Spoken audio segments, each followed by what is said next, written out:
All right. Welcome. Welcome on in to the latest episode of the Off Air Podcast. Chris Thomas, joined as always by Boom Yakamagis, the head honcho, Mike Conti, the call that is sweeping the greater Atlanta area and beyond. We will touch on that in just a minute. Mike, this was one of those weekends where it was a sports overload. It was a sports gasm, if you will. There were sports on sports on sports. And the thing is, before we get into said sports, it was also a beautiful weekend in Atlanta, which turned out to be after the rough start on Saturday morning with the storms rolling through. So it was like, do I want to DVR the Braves game and the women's Final Four and everything else and spend the day outside? Or what do we do? Because it was a really tough call. So this is what I love about my job is being able to, because I really pay a lot of attention to what we do on the weekends for a number of different reasons. And we don't have to get into that on this show, but I really do pay very close attention to what we do on the weekends. And there is nothing I enjoy more than getting in the truck on a beautiful Saturday morning, afternoon, evening, and driving around and listening to our radio station. I feel like I get the best of both worlds. I get to enjoy the outdoors, and I get to enjoy our content. And I felt a little bad, like Caleb was talking about on his show Saturday. Poor Caleb's on 4 to 7 o'clock on Saturday when the weather is, just GD perfect, right? Like not a cloud in the sky, 78 degrees, but it's a little breezy. It doesn't feel humid. It's just perfect. And Caleb's talking about, I got to be here in the studio, but I like doing it, so it's okay. And deep down, I'm thinking, oh, boy, Caleb, I wish we could take the show outside. I get it. So as a listener, it's very, very lucky for me to be able to just get in the truck and drive around and enjoy the beautiful scenery and beautiful weather and listen to you guys. Now, here was the surprise for me. Okay. This weekend. Braves opening weekend, great. Got a lot of my attention. Final Four, what a finish between Florida Atlantic and San Diego State. One that I did not see because I was calling Atlanta United. But I had a great time in Atlanta United. I always do. That's as I've said before, that's my happy place, that broadcast booth. I had a great time calling that match. Hawks had an eventful weekend. I agree with what you said on Friday. I was bored by that game in Brooklyn. I was not bored last night. It was a terrific game. But you know what sporting event stood out to me the most this weekend was the women's Final Four. Yep, I was just about to say. I just thought that was incredible theater. And that South Carolina-Iowa game Friday night, I put that right up there as best sporting event of the year so far. The Super Bowl had a lot of drama and had some controversy late. It was a very, very good Super Bowl. But, man, that South Carolina-Iowa duel between Caitlin Clark and the Gamecocks, who have been this, women's college basketball machine, and all the personalities, they're really strong personalities. We're going to talk about Don Staley a little bit later. I loved that, and I thought it was great basketball, really entertaining basketball. And then again yesterday, I'll be really curious to see what the TV rating was, being on ABC on a Sunday afternoon. Yep. But aside from the fact that the game was horrendously over officiated, you love this idea of, okay, LSU, they're ahead, they're up by 10, but Iowa's got Caitlin Clark. Can she bring him back into it? And, now she's launching from 28 feet and she's making it. Can this really happen again? And it didn't. But it didn't only because LSU scored 102 points in a 40-minute game. That's crazy. 102 points in a 40-minute game with a 30-second shot clock. That's nuts. So just awesome for the game of basketball, awesome for women's basketball and women's sports. And I think it's great for women's college basketball now. But it's not just Tennessee, UConn, Stanford kind of running the show as it was when I was a kid. You have a Right. lot of different programs now. There's more parity. And Iowa being in there, and South Carolina's been really good for a while, but getting Iowa in there, Indiana was very good this year. Just having different LSU, who's never won a women's championship before, which actually shocked me. They've had some very good players and coaches. It's just good for the game now that it's not the same 3 or 4 schools continuing to run the show, that you're getting a lot more variety in it. Yeah, LSU. I was watching yesterday, and that second quarter they were making NBA 3 after NBA 3. That was incredible to watch. Now, my question to you is, as somebody who is sort of being introduced to the women's college game with basically this year, I know, like you said, about the Tennessees and the South Carolinas, but I will put my hand up and say it's a handful of minutes I've probably watched of the women's college game in my lifetime. What made this year so special? Has this been a slow, steady build, or did they just catch lightning in a bottle this year? Caitlin Clark is what made it special. I mean, you had a personality who, was just playing at such a high level. She was playing at a level that just kind of transcended the fact that it was women's college basketball. I mean, just from an athletic perspective, she was doing something that I think everyone could appreciate, no matter which gender, which level, whatever. I think Clark was the difference. And on top of it, she had a very kind of strong, telegenic personality. There was kind of this. That's a $10 word right there, by the way.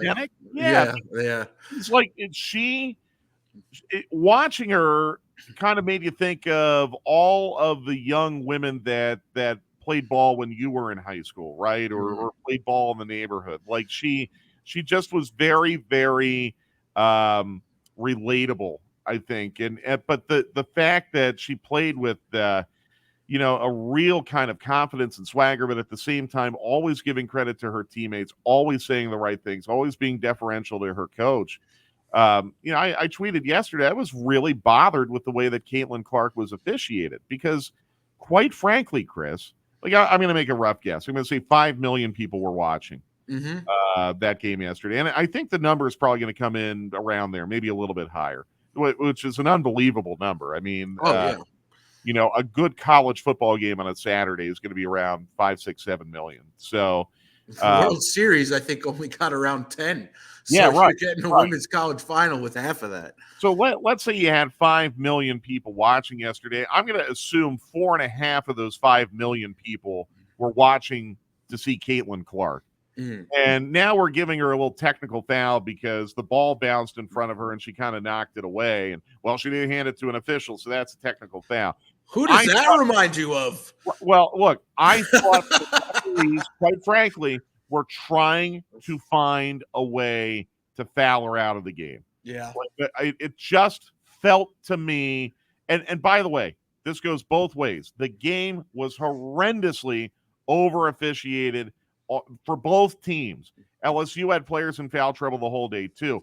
It just felt to me like the referees were trying to make themselves the center of attention. And when you're in a championship game, there has to be, I think, a mentality that you've got to let the players determine the championship on the court and let them play and referee with common sense when it comes to judgment calls.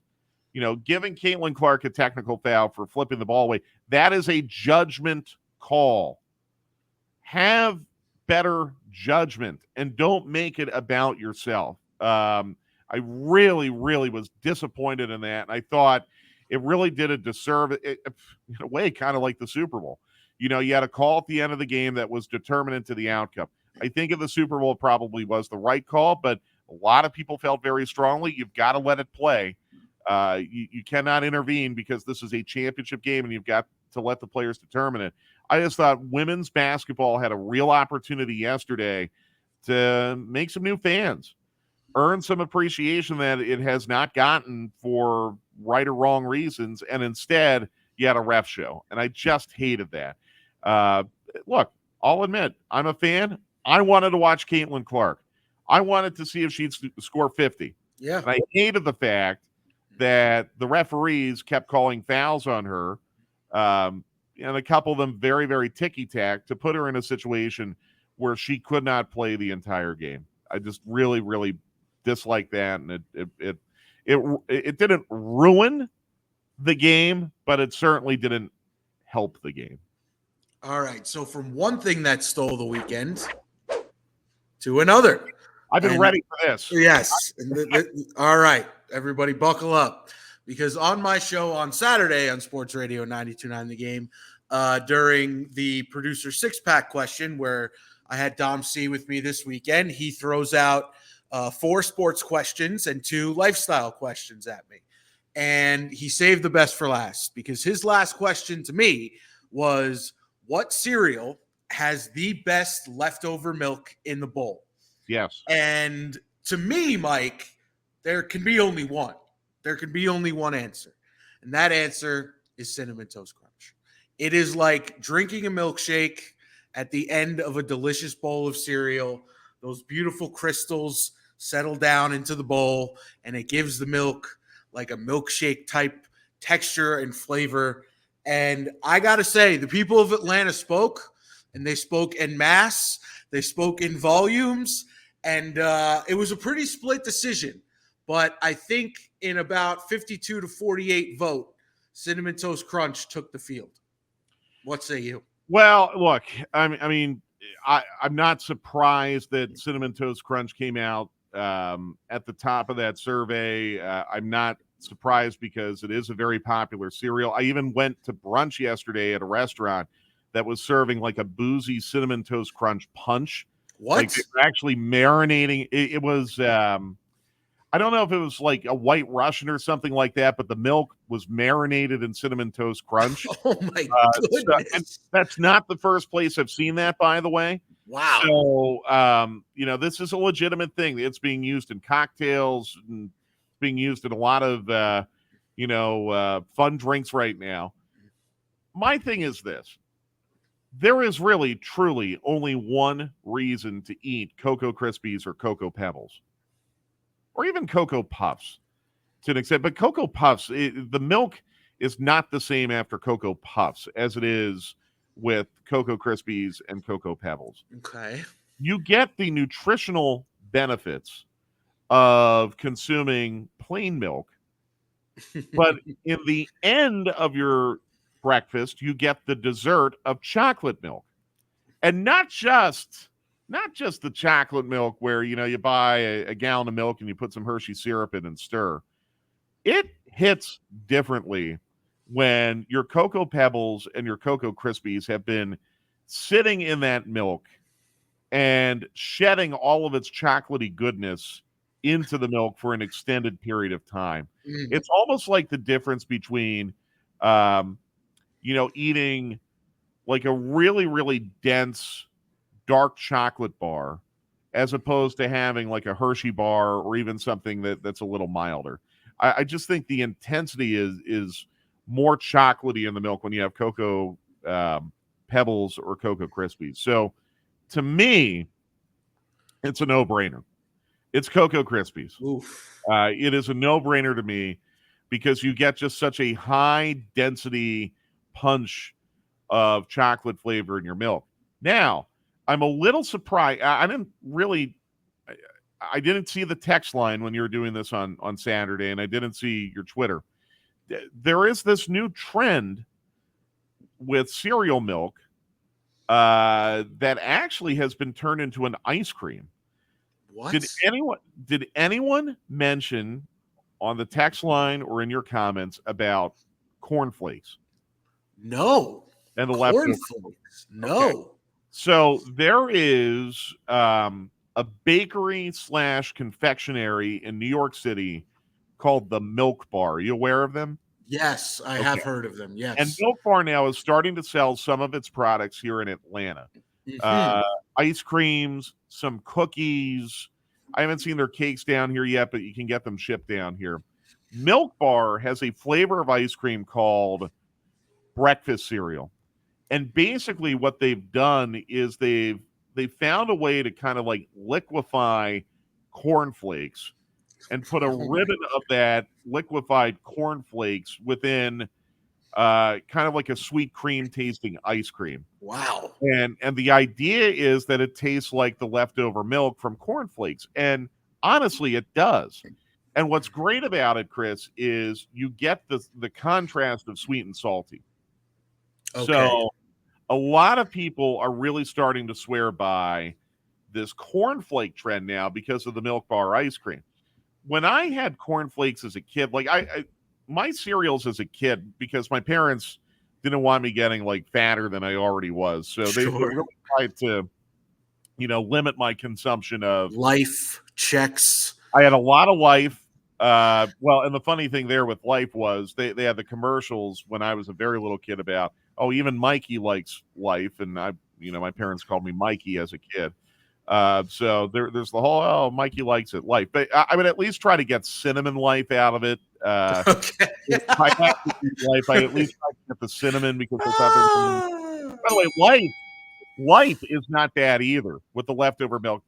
If you look at one of those Life squares, Yeah. they're granular sugar visible within the square. Okay. So it's not like Life is sugar free by any stretch. No. But as a kid, I ate a lot of checks. Rice checks was a big thing. You ever get into the Furina? Never did that. No. It's like the old people cereal, like the hot cereal. But it's funny because like when I'd have sleepovers at my grandparents' house, all they had was a cereal called Fruit and Fiber. Oh no. Fruit and Fiber, which is basically Raisin Bran, but with some dates in it as well. And I think some almond slivers. And it actually really was not that bad, but it's just a very adult cereal. I had a lot of Product 19 as a kid. Oh my God. No, but they don't even make it, and it's killing me. I used to love Product 19. Crispix was Yep. So now you kind of get where I'm going with this. There wasn't really a whole lot of fun milk left over with Crispix and Product 19. Kix was the number one that there you go. A lot as a kid. Well, you didn't really get a lot of fun out of that. So anytime we would get spoiled, like even heard you guys mention Fruity Pebbles. Yep. Once in a blue moon, we'd be able to eat Fruity Pebbles. And I thought Dom made a really good point about how Fruity Pebbles texture gets completely ruined if you don't eat it quickly. Soggy Pebbles are no good. Yep.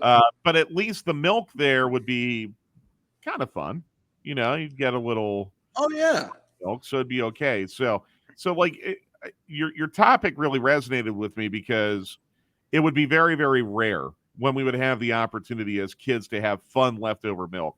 But again, just that intensity of that concentrated chocolatey punch that you get with Cocoa Krispies or Cocoa Pebbles. To me, that's the one all the way.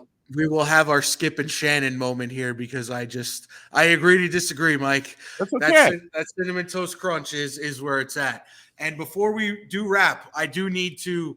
Sometimes they say in the kids' game these days that guy caught a stray. No, there's no stray here. I'm direct shot at Caleb Johnson, who strolled into the studio for some crosstalk at the end of the show and said that cereal wasn't really a part of his daily breakfast repertoire because his mom was always home to make him omelets and pancakes and things of the like. That's ridiculous. Get out of here, Caleb. By the way, Caleb's lucky that he got married at a young age because I was a bachelor for a really long time, and more times than I would care to admit, a bowl of cereal would be dinner for me. So, Caleb can be bougie and talk about his pampered eggs and his, stone ground grits and, house cured bacon and all of that.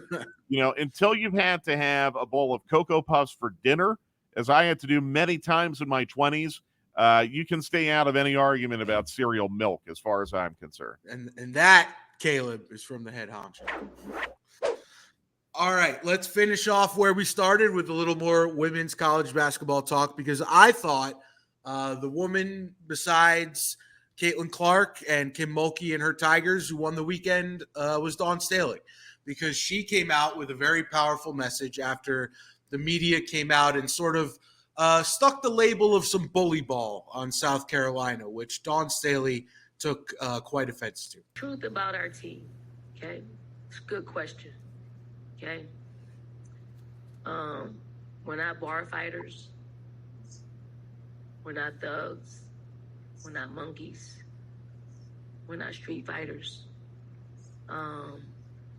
This team exemplifies how you need to approach basketball on the court and off the court. And I do think that that's sometimes brought into the game, and it hurts. Okay. And I do think that some of I'm gonna say it because I said I was gonna say it, whether we lost or whether we won.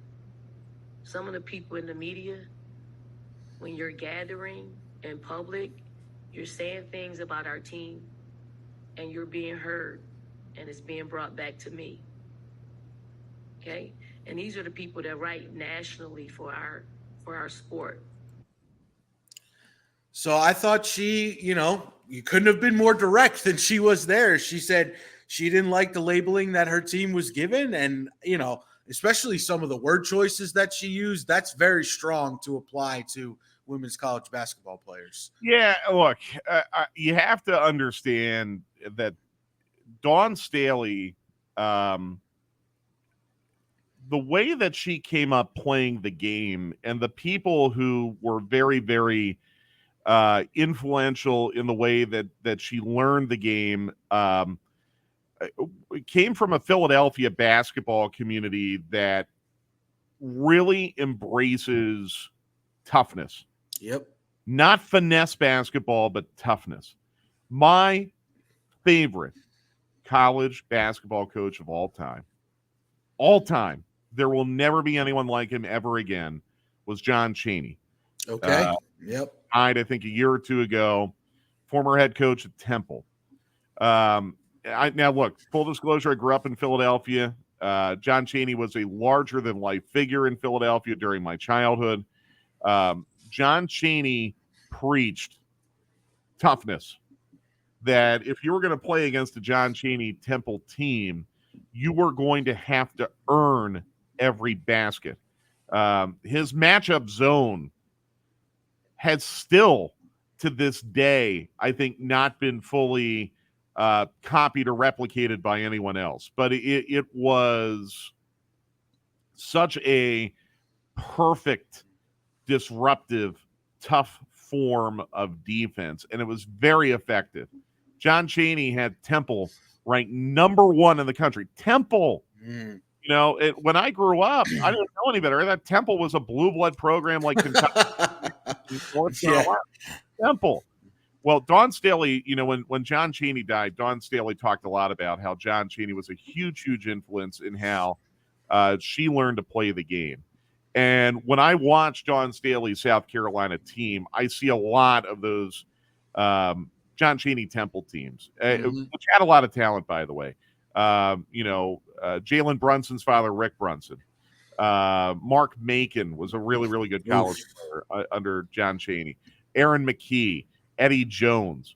They all played two-way basketball. They all played it the right way.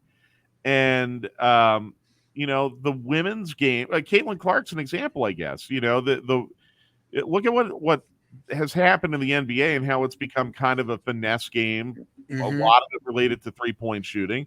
What I saw on Sunday in that Iowa LSU game was finesse basketball, where ultimately it really came down to jump shooting and outside shooting. And Dawn Staley's South Carolina team would not concede the three-point line in the same way that I think LSU or Iowa would. There's obviously some overtones to what Dawn Staley was talking about that, quite frankly, I don't think I have the license to comment on, nor you. Nope. We'll leave that off to the side. But I think you can tell that Dawn Staley is very, very hurt that those overtones are being applied to her basketball team because it's inappropriate and it's undeserved. I'll tell you this. Penn State recently had an opening for its head men's basketball coach. And they ended up hiring Mike Rhodes, who was the coach at Virginia Commonwealth. I think that was a great hire. If Penn State would have hired Dawn Staley to be our next men's basketball coach, I would have done cartwheels. I would have been so happy about that. Yeah. Because her teams play the game tough.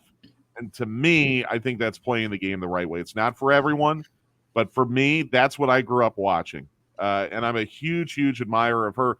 I love her advocacy of her team, her ambassadorship of her university. And again, I might be biased because I'm a Philly guy. When Dawn Staley wore Randall Cunningham's jersey on Super Bowl Sunday, that got me really fired up too. Yeah. So, well, she's getting the pub though. She's doing national commercials with Coach K. I mean, she's getting recognition for being not just one of the top women's coaches, but one of the top coaches, period. She could coach a men's team and they would be very successful. Yeah. Flat out. And by the way, that's coming. You're going to have a woman coaching an NBA team or a men's college basketball team in our lifetime. I really do think that's coming. Whether it's Dawn Staley or Becky Hammon or someone else. I really do think that's coming. You're seeing a lot more women. Kara Lawson did it with the Washington Wizards.